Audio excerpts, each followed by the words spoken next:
الحمد للہ رب العالمین الملک الحق المبین اضاء قلوب اولیائہ بالہدی والیقین والصلاة والسلام علی سیدنا و مولانا محمد طہ الامین وعلی آلہ و اصحابہ اجمعین ومن اتبعہم الی یوم الدین اما بعد فاعوذ باللہ من الشیطان الرجیم بسم اللہ الرحمن الرحیم کنتم خیر امت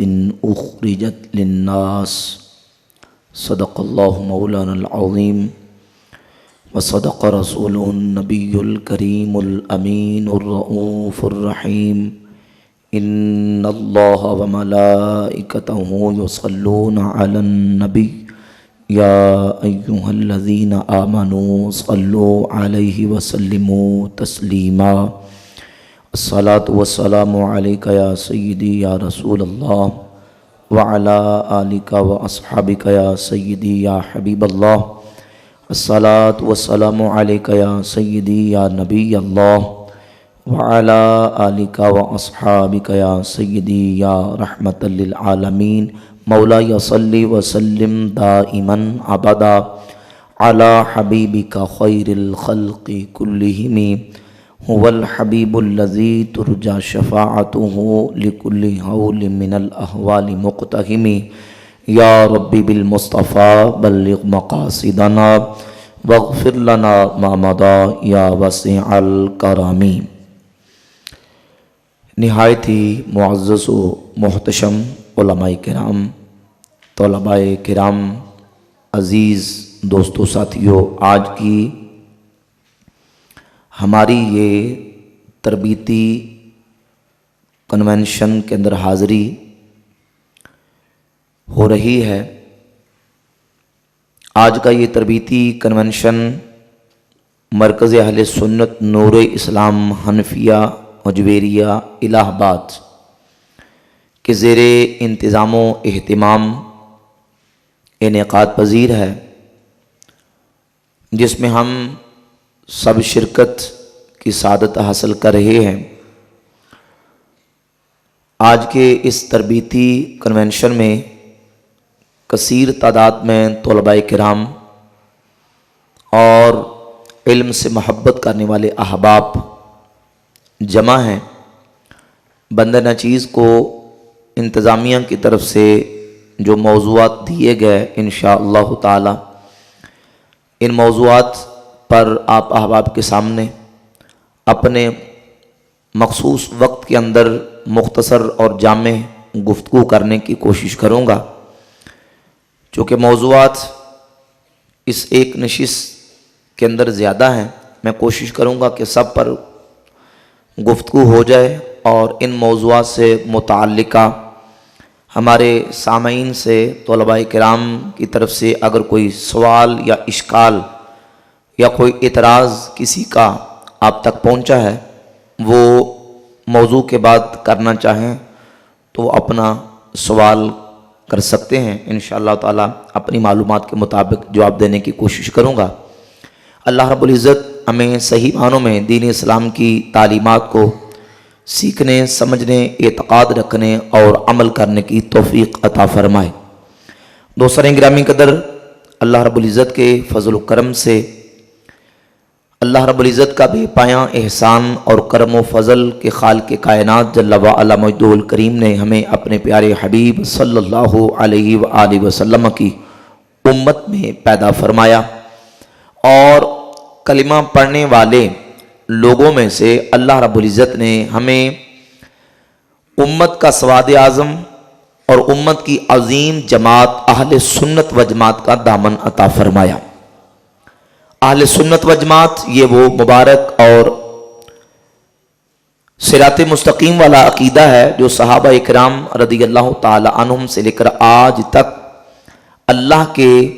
ولیوں سے نقل ہوتا آ رہا ہے۔ یہ کوئی 100 150 200 سال کا بنا ہوا فرقہ یا کوئی طبقہ نہیں، بلکہ صحابہ کرام رضی اللہ تعالی عنہم سے لے کر آج تک اللہ کے جتنے ولی برگزیدہ لوگ آئے ہیں وہ اسی عقیدہ حق اہل سنت و جماعت کے اندر آئے ہیں۔ اور اس امت کی فضیلت اور شرف یہ ہے کہ اللہ رب العزت نے اپنے پیارے حبیب صلی اللہ علیہ وآلہ وسلم کی ذات اقدس کو امت سب امتوں سے افضل و اعلیٰ برتر و بالا عطا فرمائی ہے۔ ویسے تو اللہ کریم نے ہمارے نبی کریم علیہ السلام کو ہر شے ہی عظمت و شان، رفعت و مقام والی اور برتر و بالا، افضل و اعلیٰ عطا کی ہے۔ امت کی جب ہم بات کرتے ہیں تو سابقہ باقی امتوں کے مقابلہ میں یہ امت خیر امت ہے، افضل ترین امت ہے اور ساری امتوں سے فضیلت میں برتر و بالا ہے۔ قرآن مجید فرقان حمید کی متعدد آیات طیبات اور نبی پاک صلی اللہ علیہ وآلہ وسلم کی متعدد احادیث طیبات اس بات کو واضح کرتی ہیں کہ یہ امت خیر امت ہے۔ مثال کے طور پہ میں نے خطبہ میں سورہ آل عمران کی آیت نمبر 110 پڑھی۔ اللہ رب العزت ارشاد فرماتا ہے کنتم خیر امت اخرجت للناس،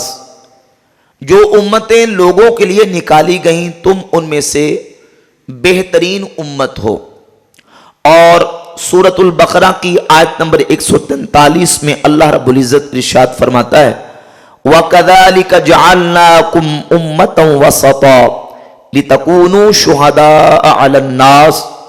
اور ایسے ہی ہم نے تمہیں امت وسط، درمیانی امت بنایا تاکہ تم لوگوں پر گواہ ہو۔ یہ امت وسط بھی ہے، خیر امت ہے، اور اس امت کی فضیلت یہ ہے، صحیح بخاری کے اندر 6528 نمبر حدیث ہے، رسول اللہ صلی اللہ علیہ وآلہ وسلم نے فرمایا والذی نفس محمد بیدہ انی لارجو ان تکونوا شطر اہل الجنہ، حضور فرماتے ہیں اس ذات کی قسم جس کے دست قدرت میں محمد صلی اللہ علیہ وآلہ وسلم کی جان ہے، مجھے امید ہے کہ جنت میں جانے والے لوگوں کا ایک حصہ میری امت کا ہوگا۔ اور ایک حدیث جامع ترمذی میں 2546 اور سنن ابن ماجہ میں 4299 4289 نمبر حدیث ہے، رسول اللہ صلی اللہ علیہ وآلہ وسلم فرماتے کل قیامت کا دن ہوگا اہل الجنت 20 و 100 صف، اہل جنت 120 صفیں ہوں گی، یعنی جنت میں جانے والے لوگوں کی کل ٹوٹل صفیں 120 ہوں گی۔ 80 من هذه الامہ و40 من سائر الامم، ان 120 صفوں میں سے 40 صفیں باقی نبیوں کی امتوں کی ہوں گی اور 120 میں سے 80 صفیں وہ میری امت کی ہوں گی جو جنت میں داخل ہوں گی۔ قرآن مجید کی آیات طیبات اور رسول اللہ صلی اللہ علیہ وآلہ وسلم کی یہ احادیث طیبات واضح کرتی ہیں کہ امت محمدیہ علی صاحبہ الصلاۃ والتسلیمات یہ خیر امت ہے، سب سے بہترین امت ہے، سب سے افضل امت ہے، امت وسط ہے، امت توحید ہے۔ کیوں؟ اس لیے کہ جو امت مشرک ہو، ٹوٹلی کلی طور پر، اجماعی طور پر، یا اس کا اکثری اور اغلبی حصہ شرک میں، کفر میں مبتلا ہو، شرک میں، وہ امت خیر امت کہلانے کی حقدار نہیں ہو سکتی۔ وہ تو امت شر ہوگی، وہ تو بدترین امت ہوگی، وہ تو جو اپنے نبی کے دنیا سے پردہ کر جانے کے بعد اکثری طور پر، اغلبی طور پر، یعنی یوں سمجھے کہ 100 میں سے 80 لوگ اگر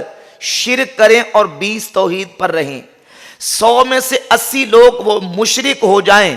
اور 20 جماعت میں سے 20 افراد